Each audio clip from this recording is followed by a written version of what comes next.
Драги сограѓани, представници од медиумите, почитувана јавност.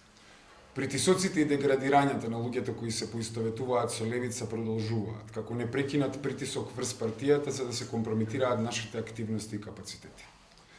Јавноста е запознаена со оперативната рамка на мафијашката владеачка гарнитура која постојано ги злоупотребува државните механизми за саботажа на поединци, движења и партии. Но откако е доведена под знак прашалник владеачката коалиција, сите механизми се мобилизирани за обстојување на власт.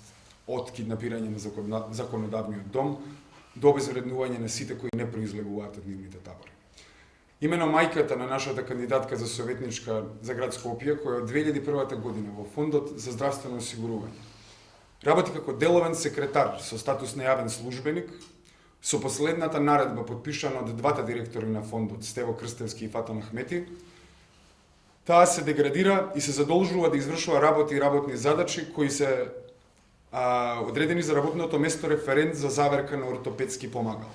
Работно место кое според систематизацијата е предвидено за службеници со средно образование.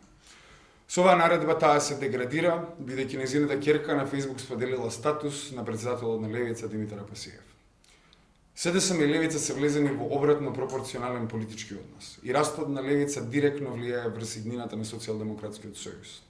Затоа тие се спремни и водат немилосрдна битка за задржување на оваа рамнотежа, затоа што знаат дека исходот кој сите нас не чека е промена на рамнотежата во левиот политички блок. Затоа како работничка партија Левица само добива елан кога номинално левата СДСМ својот бес го истура врз работничката класа, која непогрешно ќе покаже солидарност против овие напади врз поединци.